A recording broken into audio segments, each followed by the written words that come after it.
सुप्रभात साथियों, मैं कैलाश भांबरे आज के वीडियो में आपका हार्दिक स्वागत करता हूं। आज हम पढ़ेंगे रचना के आधार पर वाक्य के भेद, जिसमें ये दूसरा वीडियो है और इस वीडियो में मिश्र वाक्य के बारे में विस्तार से जानकारी हम प्राप्त करेंगे। मित्रों, हमने पिछले वीडियो में देखा है कि ध्वनि मौखिक भाषा की सबसे छोटी इकाई है। लिपि चिन्हों के रूप में स्वर और व्यंजन फिर हम लिखते हैं और स्वर व्यंजन मिलकर वर्ण, वर्ण से शब्द और शब्द जब वाक्य में आते हैं तो पद कहलाते हैं और पदों का समूह जो अर्थ प्रदान करता है वो वाक्य होता है। शब्दों का वो सार्थक समूह जो कुछ भाव अर्थ प्रकट करता है वो वाक्य कहलाता है। मनुष्य अपने विचारों को व्यक्त करने के लिए जो शब्द समूह प्रयुक्त करता है, जो आशय संपन्न होता है, उसे वाक्य कहते हैं। शब्दों का समूह जो अर्थ प्रदान करने वाला है वो वाक्य है। केवल शब्दों का समूह या जो सार्थक शब्द है उनका केवल समूह बना दिया जाए उसे हम वाक्य नहीं कह सकते। वाक्य के अंग भी पिछले वीडियो में हमने पढ़े, उद्देश्य और विधेय। उद्देश्य यानी वाक्य में मुख्य रूप से जिनकी बात होती है, जिसकी बात की जाती है वह, और विधेय यानी वह हिस्सा वाक्य का जो उद्देश्य के बारे में बताता है, उद्देश्य के बारे में और अधिक जानकारी देता है, उसकी बात करता है। अब सबसे महत्वपूर्ण रचना के आधार पर तीन भेद वाक्य के, पहला सरल वाक्य, दूसरा संयुक्त वाक्य और तीसरा है मिश्र वाक्य। तो सरल और संयुक्त वाक्य को हमने विस्तार से समझ लिया है। फिर भी आप समझना चाहते हैं तो रचना के आधार पर वाक्य के भेद भाग 1 ये वीडियो जो इससे पहले ही अपलोड हमने किया हुआ है उसे आप देख सकते हैं। उसकी लिंक मैं आपको डिस्क्रिप्शन में। मिश्र वाक्य, इसका भी प्राथमिक परिचय हमने पिछले वीडियो में देखा था कि जिस वाक्य में एक मुख्य उपवाक्य है, अन्य उपवाक्य उस पर आश्रित है, उसे मिश्र वाक्य कहते हैं। मिश्र वाक्य में जैसा, तैसा, कि, जो, वह, जब, तब, क्योंकि जैसे व्यधिकरण समुच्चय बोधक अव्यय जो है वो जुड़े होते हैं। कुछ उदाहरण देखते हैं। देखिए, जब गीता ने मेहनत की तब वो प्रथम आई। जो छात्र परिश्रम करते हैं वे ही सफल होते हैं। जैसे ही सूर्यास्त हुआ चारों तरफ अंधेरा छा गया। यद्यपि वह दुबला पतला है तथापि वह ताकतवर है। वह विद्यालय नहीं आया क्योंकि वह बीमार है। तो यहाँ पर जब, तब, जो, वे, जैसे ही, वैसे ही, यद्यपि, तथापि, क्योंकि ये व्याधिकरण समुच्चय बोधक अव्यय है। जो, ध्यान रखो, जो, जब, तब, जहां, वहां, की, क्योंकि, अगर, यदि ऐसे योजक जो है मिश्र वाक्य में होते हैं। जो के स्थान पर कभी कभी जो, जिसका, जिसकी, जिसके, जिससे, जिसने, जिसको, इस तरह के शब्द भी आपको मिल सकते हैं। तो आज के वीडियो में सबसे महत्वपूर्ण बात की उपवाक्य को हमें समझना है। मिश्र वाक्य के दो हिस्से होते हैं, एक होता है प्रधान उपवाक्य और दूसरा उस पर आश्रित जो उपवाक्य होता है उसे आश्रित उपवाक्य कहा जाता है। होता है जो एक तरह से स्वतंत्र होता है और उसकी क्रिया मुख्य होती है, वो मुख्य या प्रधान उपवाक्य उसे कहा जाता है। जैसे हम वाक्य देखते, देखिए, राम ने कहा कि वह नहीं आएगा। इस वाक्य में राम ने कहा यह प्रधान उपवाक्य है क्योंकि मुख्य क्रिया राम के द्वारा कहे जाने की है। उसने क्या कहा ये गौण है क्योंकि वो दूसरी भी और चीज कह सकता है और कुछ कह सकता है। तो क्रिया मुख्य जो है वो राम के द्वारा कहने की क्रिया यहाँ पर हो रही है। ठीक है, तो ये मुख्य क्रिया जिस वाक्यांश का हिस्सा होती है वो प्रधान उपवाक्य होता है और बचा हुआ हिस्सा जो वाक्यांश जो बचता है, उपवाक्य जो बचता है, वो आश्रित उपवाक्य होता है। जिस वाक्य में जो उपवाक्य स्वतंत्र नहीं है, जो आश्रित है, अर्थात मुख्य उपवाक्य के बिना, मुख्य यानी प्रधान, प्रधान और मुख्य दोनों एक ही अर्थ के शब्द हैं, तो प्रधान उपवाक्य के बिना जो महत्वहीन हो जाता है एक तरह से, उसी पर वो आश्रित होता है। ऐसे वाक्य को आश्रित उपवाक्य कहते हैं। जैसे राम ने कहा कि वो नहीं आएगा, इसमें राम ने कहा ये प्रधान उपवाक्य था और वह नहीं आएगा ये आश्रित उपवाक्य है। आश्रित उपवाक्य के तीन प्रकार से भेद किए जाते हैं। जैसे मिश्र वाक्य, तीन प्रकार के आश्रित उपवाक्य इसमें होते हैं। एक संज्ञा उपवाक्य, दूसरा विशेषण उपवाक्य और तीसरा क्रिया विशेषण उपवाक्य। अब पहले हम बात करेंगे संज्ञा आश्रित उपवाक्य। जो उपवाक्य प्रधान वाक्य की किसी संज्ञा या संज्ञा के पदबंध के बदले में प्रयुक्त होता है, यानी प्रधान उपवाक्य जो है उसकी संज्ञा के रूप में, उसके संज्ञा पदबंध के रूप में प्रयुक्त होने वाला जो वाक्यांश होता है वो संज्ञा उपवाक्य होता है। उदाहरण के लिए देखिए, रहीम बोला कि मैं कर्नाटक जा रहा हूँ। अब यहाँ पर रहीम बोला, रहीम का बोलना ये मुख्य क्रिया यहाँ पर है और रहीम बोला ये मुख्य उपवाक्य या प्रधान उपवाक्य यहाँ पर है। और मैं कर्नाटक जा रहा हूँ, ये पूरा का पूरा वाक्य संज्ञा की तरह कार्य कर रहा है। कर्नाटक जाना ये इसमें मुख्य कार्य है, एक तरह से उसके द्वारा बताया गया। और कर्नाटक एक तरह से संज्ञा शब्द है और संज्ञा शब्द के साथ ये कुछ शब्द जुड़कर वो संज्ञा पदबंध बन जाता है। तो रहीम बोला कि मैं कर्नाटक जा रहा हूँ, इसे यहाँ पर कि मैं कर्नाटक जा रहा हूँ, ये जो वाक्यांश है ये संज्ञा के रूप में प्रयुक्त हुआ है। कर्नाटक जा रहा हूँ एक तरह से कर्म के रूप में यहाँ पर प्रयुक्त हुआ है, अतः यह संज्ञा उपवाक्य है। संज्ञा उपवाक्य को पहचानने की सबसे आसान युक्ति यह है कि इसमें उपवाक्य जो होता है वो आमतौर पर आश्रित उपवाक्य जो है वो की योजक से जुड़ा होता है। छोटी मात्रा जो ई की होती है क के साथ, ध्यान रखना, वो इसके साथ जुड़ा होता है। जैसे कृष्णन ने कहा कि वह खाना नहीं खाएगा, राजा ने कहा कि युद्ध में जीतना कठिन है। यहाँ पर वह खाना नहीं खाएगा ये आश्रित उपवाक्य है और संज्ञा आश्रित उपवाक्य है। ठीक उसी प्रकार युद्ध में जीतना कठिन है ये संज्ञा आश्रित उपवाक्य है। विशेषण उपवाक्य, यह उपवाक्य प्रधान उपवाक्य की संज्ञा या सर्वनाम की विशेषता। आप जानते हैं कि विशेषण का मतलब है संज्ञा या सर्वनाम की विशेषता बताने वाला शब्द। यहाँ पर प्रधान उपवाक्य की विशेषता बताने का काम आश्रित उपवाक्य करता है और इसलिए ये विशेषण उपवाक्य है, यानी विशेषण की तरह कार्य करने के कारण इसे विशेषण उपवाक्य कहा जाता है। ये उपवाक्य आमतौर पर संबंधवाचक सर्वनाम जैसे जो, जिसके, जिसने, जिसे आदि शब्दों से जुड़ा होता है। ठीक है, अधिकतर जो और जो के अलग अलग रूप, मैंने पहले भी आपको बताया, जिसको, जिसके, जिसने, जिससे, जिसे, इस तरह से। उस लड़के को अंदर बुलाओ जो बाहर आया है। अब यहाँ उस लड़के को अंदर बुलाओ ये प्रधान उपवाक्य है, जो बाहर आया है ये विशेषण उपवाक्य है। ये वही औरत है जिसने कल सामान चुराया था। जिसने कल सामान चुराया था ये विशेषण उपवाक्य है, आश्रित उपवाक्य और विशेषण उपवाक्य। जो मेहनत करता है वह सफलता प्राप्त करता है। यहाँ पर जो मेहनत करता है, अर्थात जरूरी नहीं कि आश्रित उपवाक्य बाद में ही आए, विशेषण आश्रित उपवाक्य पहले भी आ सकता है, बाद में भी आ सकता है।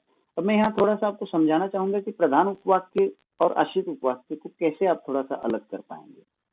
ध्यान रखिए कि प्रधान वाक्य की क्रिया जो होती है वो मुख्य क्रिया होती है। तो जब हम उस वाक्य को बदल देते हैं, एक तरह से सरल वाक्य में रूपांतरित कर देते हैं और फिर भी जिस वाक्यांश की क्रिया बनी रहती है वो प्रधान उपवाक्य है।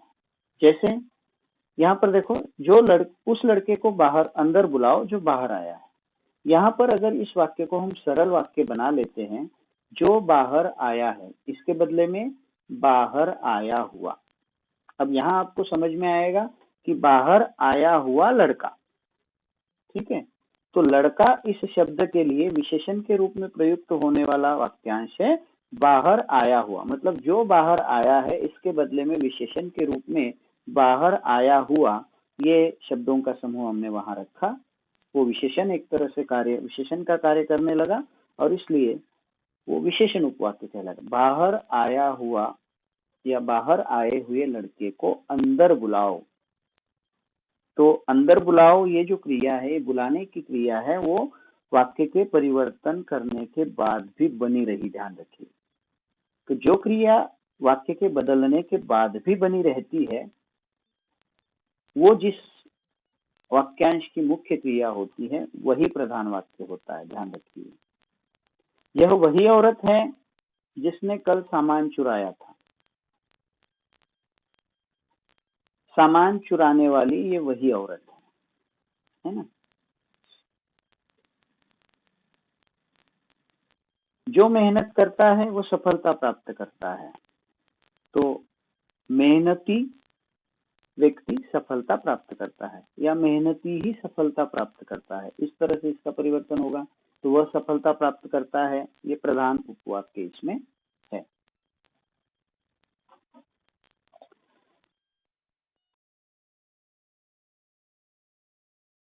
आश्रित उपवाक्य और समझेंगे। जो उपवाक्य प्रधान उपवाक्य के किसी संज्ञा या सर्वनाम शब्द की विशेषता बताता है उसे विशेषण उपवाक्य कहते हैं। जो, जिस, जिसे, जिसको, जिनको, जिन्होंने, जिसमें, जिन्हें, हालांकि ऐसे योजक इसमें होते हैं। आपकी वह किताब कहाँ है जो आप कल लाए थे। जो पैसे मुझे मिले थे वह खर्च हो गए। जिसको किताब चाहिए थी वो घर गया। इसमें जो आप कल आए थे, जो पैसे मुझे मिले थे, जिसको किताब चाहिए, तुम जिसे लाए हो, ये विशेषण आश्रित उपवाक्य है। मैंने पहले भी कहा आपको कि जिस वाक्यांश की क्रिया हमेशा बनी रहती है वाक्य के बदलने के बाद भी, वो मुख्य होता है, और जो विशेषण के रूप में परिवर्तित हो जाएगा वो विशेषण आश्रित उपवाक्य है। जैसे यहाँ पर देखो, जो आप कल लाए थे, कल लाई हुई आपकी किताब कहाँ है, ऐसा जब बनता है तो जो आप कल लाए थे ये परिवर्तित हो गया, बदल गया, और ये बदलने वाला जो वाक्यांश होता है वही आश्रित वाक्यांश होता है, आश्रित उपवाक्य होता है ना। जो पैसे मुझे मिले थे, मुझे मिले हुए पैसे खर्च हो गए। जिसको किताब चाहिए थी वह घर गया। किताब चाहने वाला घर गया। तो यहाँ पर वो घर गया, खर्च हो गए, ये वाक्यांश वैसे ही बने रहे, उनकी क्रियाएं बनी रही, इसलिए वो प्रधान उपवाक्य है। और जो परिवर्तित हो गए विशेषण के रूप में, संज्ञा के रूप में, या आगे चलकर क्रिया विशेषण के रूप में वाक्य के बदलने पर, तो वही हिस्से वाक्य के, वो अंश जो है वाक्य का, या वे उपवाक्य जो होते हैं वो आश्रित उपवाक्य होते हैं। हमने संज्ञा आश्रित उपवाक्य देखा, ये विशेषण आश्रित उपवाक्य है। तीसरा प्रकार इसमें है क्रिया विशेषण आश्रित उपवाक्य। ये उपवाक्य प्रधान उपवाक्य की क्रिया की विशेषता बताता है। हम जानते हैं कि क्रिया की विशेषता बताने वाला जो शब्द वाक्य में प्रयुक्त होता है उसे हम क्रिया विशेषण कहते हैं। जैसे कछुआ धीरे धीरे चलता है, तो कछुआ जो धीरे धीरे चलता है, चलने की क्रिया उसमें हो रही है, और धीरे धीरे उसकी क्रिया, चलने की क्रिया के बारे में ज्यादा जानकारी देता है, तो वो धीरे धीरे वहां पर क्रिया विशेषण। अब क्रिया विशेषण की भी चार भेद होते हैं। हमने पिछली जो कक्षाएं हैं उनमें इस बात को पढ़ा है कि क्रिया विशेषण चार प्रकार से उसके भेद किए जाते हैं। एक, रीतिवाचक, यानी क्रिया कैसे हो रही है जब बताया जाता है तो वो रीतिवाचक क्रिया विशेषण होता है। क्रिया कब हो रही है ये जानकारी जिससे मिलती है वो कालवाचक क्रिया विशेषण होता है। क्रिया कहाँ हो रही है, किस दिशा में हो रही है, ये महत्वपूर्ण जानकारी जिस क्रिया विशेषण से मिलती है उसे स्थानवाचक क्रिया विशेषण कहते हैं। और परिमाणवाचक, यानी कितनी मात्रा में, उसका प्रमाण कितना है, ये जिस क्रिया विशेषण से मालूम होता है उसे परिमाणवाचक क्रिया विशेषण कहते हैं। अब यहाँ क्रिया विशेषण आश्रित उपवाक्य आपको छांटने के लिए कहा जाता है और उसके भेद बताने के लिए प्रश्न आते हैं। आपको परीक्षा में प्रश्न आता है कि नीचे दिए गए वाक्यों में आश्रित उपवाक्य को छांटो और उसका भेद लिखो। तो छांटना है और आपको बताना है कि संज्ञा है या सर्वनाम उपवाक्य है या क्रिया विशेषण उपवाक्य है। क्रिया विशेषण के भेद आपको यहाँ बताने नहीं होते, बस समझने के लिए बता रहे हैं कि क्रिया कैसे हो रही है, कब हो रही है, कहाँ हो रही है, कितनी मात्रा में हो रही है, ऐसी जानकारी इस उपवाक्य के द्वारा मिलती है। जैसे वह समझता है वैसे कोई, जैसे वो समझाता है वैसे कोई नहीं समझाता। तो जैसे वह समझाता है ये यहाँ पर क्रिया विशेषण उपवाक्य। दूसरा, जहां वह रोज जाती है वहां मेरा घर है। तो जहां वह रोज जाती है, ये यहाँ पर क्रिया विशेषण है। क्यों? क्योंकि घर कहाँ है? घर का होना, घर है, घर का होना क्रिया वहां पर है, तो कहाँ है? जहां वो रोज जाती है। वैसे कोई नहीं समझाता। समझाने की विधि कैसी? जैसे उसकी है, यानी जैसे वो समझाता है। यहाँ पर क्रिया कैसे हो रही है ये बताया गया, यहाँ क्रिया कहाँ हो रही है ये बताया गया। तो इस तरह से वैसे कोई नहीं समझाता, ये समझाने की क्रिया की विशेषता बताने वाला ये वाक्यांश है, जैसे वह समझाता है। ठीक उसी प्रकार वहां मेरा घर है होना क्रिया की विशेषता बताने वाला उपवाक्य है, जहां वह रोज जाती है। और ये वाक्यांश क्रिया की विशेषता बताने का काम करते हैं, इसलिए इनको हम क्रिया विशेषण उपवाक्य कहते हैं। और भी कुछ वाक्य देखिए। जब पानी बरस रहा था तब मैं घर के भीतर था। उधर आगे रास्ता बंद है जिधर तुम जा रहे हो। वो उसी प्रकार खेलता है जैसा उसके कोच सिखाते हैं। यदि मैंने पढ़ा होता तो अवश्य उत्तीर्ण हो गया होता। इन वाक्यों में जब, जिधर, जैसा, यदि से जो प्रारंभ हुए हैं वाक्य, वो क्रिया विशेषण उपवाक्य है। जैसे जब पानी बरस रहा था, जिधर तुम जा रहे हो, जैसा उसके कोच सिखाते हैं, यदि मैंने पढ़ा होता, ये क्रिया विशेषण आश्रित उपवाक्य है। अब और समझने के लिए देखिए, क्रिया जैसे जब राम आया तो बारिश हो रही थी। अब बारिश होने की क्रिया कब हो रही थी ये काल बताया गया, यानी उसके काल के बारे में जो जानकारी देने वाला वाक्यांश है वो जब राम आया। तो ये कालवाची है। एक तरह से आपको परीक्षा में ये भेद नहीं लिखने होते कि कालवाची है या रीतिवाचक है या और स्थानवाचक है, ये आपको नहीं बताना। बस आपको बताना होता है कि ये क्रिया विशेषण उपवाक्य है। यदि वह पढ़ लेता तो अवश्य अच्छा इंसान बनता, यानी ऐसा करने से। अब वाक्य संश्लेषण हम सीखेंगे। वाक्य संश्लेषण का मतलब है दो या दो से अधिक वाक्यों को सार्थक रूप से मिलाना योजकों की सहायता से, और फिर उसके कारण वाक्य में परिवर्तन होता है, वो भी हम देखेंगे। जैसे देखो, यहाँ दो सरल वाक्य हैं छोटे छोटे। सीता ने मेहनत की, सीता सफल हो गई, ये दो है। अब यहाँ पर देखो, सीता ने मेहनत की और सफल हो गई। अब और शब्द के साथ, योजक के साथ उसको जोड़ दिया तो संयुक्त वाक्य बन गया। दूसरा वाक्य देखिए, जब सीता ने मेहनत की तब वह सफल हुई, यानी एक तरह से क्रिया विशेषण जब जोड़ दिया गया कि कब सफल हुई, यानी काल बताया गया, तो ये मिश्र वाक्य बन गया।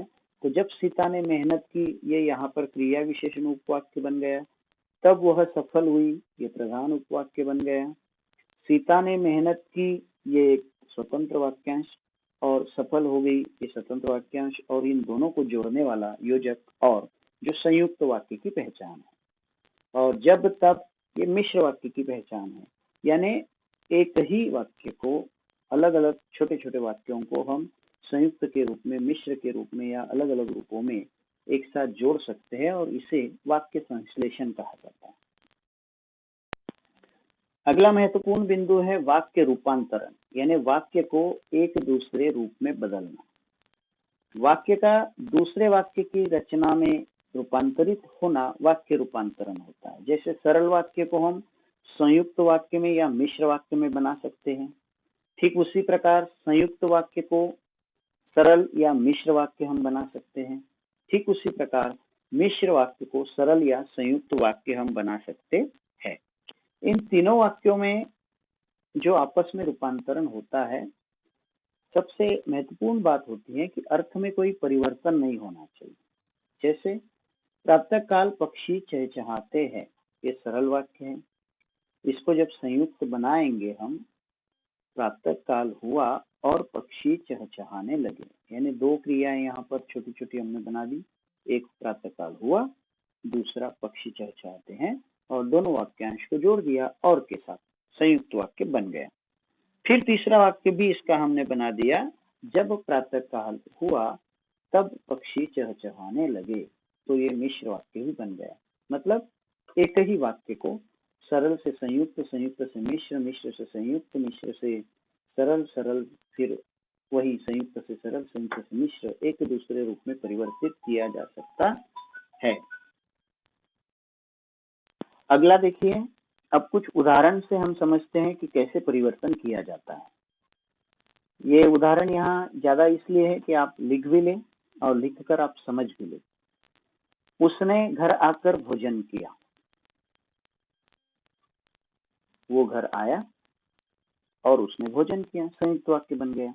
यानी दो वाक्यांश हमने बनाए। सरल वाक्य को संयुक्त वाक्य जब हम बनाते हैं तो सबसे पहला काम हमें ये करना होता है कि उस वाक्य के दो छोटी छोटी जो क्रिया, एक मुख्य क्रिया है और उन क्रिया से पहले कुछ कार्य जो हुआ है उसको अलग करो, उसको अलग करो।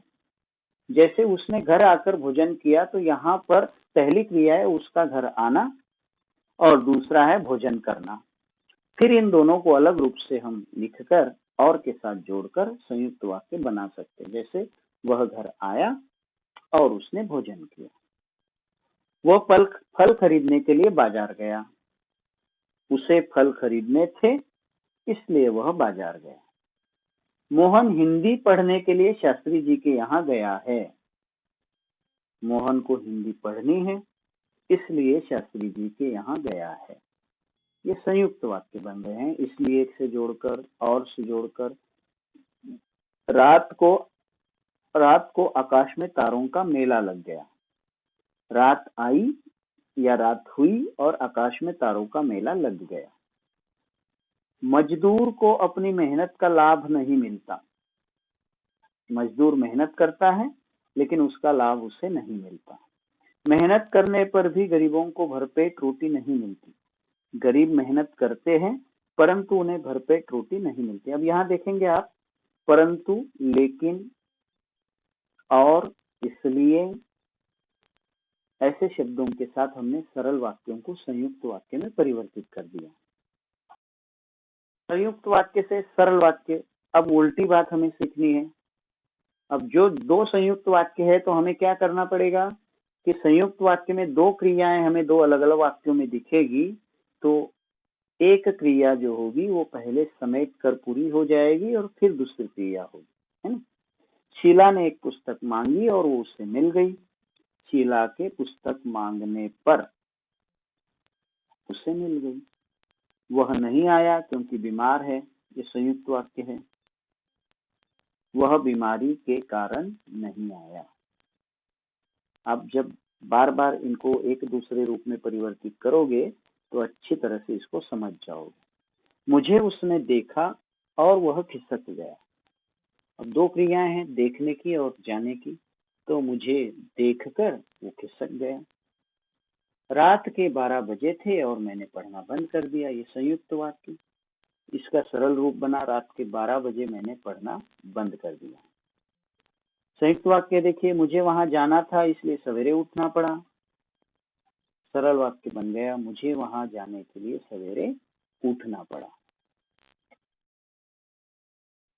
अब सरल से मिश्र वाक्य भी बनाए जाते हैं। जैसे देश के लिए मर मिटने वाला सच्चा देशभक्त होता है। अब हम जानते हैं कि मिश्र वाक्य जो है या तो विशेषण है, या तो संज्ञा है, या तो क्रिया है, विशेषण होता है। तो हमें सरल वाक्य को पढ़ने के बाद ये पता हो जाना चाहिए कि जो आश्रित उपवाक्य जो बनेगा मिश्र वाक्य में वो विशेषण होगा या क्रिया विशेषण होगा या संज्ञा होगा, तो हमें उसको बदलने में आसानी होगी। अब यहाँ देखो, देश के लिए मर मिटने वाला सच्चा देशभक्त होता है। अब यहाँ सच्चा देशभक्त बताया गया, लेकिन किसे? देश के लिए मर मिटने वाला। तो देश के लिए मर मिटने वाला ये विशेषण है, किसका? देशभक्त का। तो इसलिए विशेषण उपवाक्य के रूप में ये बनेगा, जो देश के लिए मर मिटता है वही सच्चा देशभक्त होता है। सरल वाक्य देखिए, शिक्षक के सामने छात्र शांत रहते हैं। कब रहते हैं? जब शिक्षक रहते हैं। तो वही है, क्रिया विशेषण आ गया है। जब तक शिक्षक रहते हैं छात्र शांत रहते हैं। मोहन ने मुझे जल्दी भोजन करने के लिए कहा। मिश्र वाक्य बनेगा, मोहन ने कहा कि मुझे जल्दी भोजन करना है। अगला देखिए, सरल वाक्य, मोहन के घर पहुंचने से पूर्व उसके पिता चल चुके थे। जब तक मोहन घर पहुंचा तब तक उसके पिता चल चुके थे। और भी कुछ वाक्य है, देखिए, आप पढ़िएगा।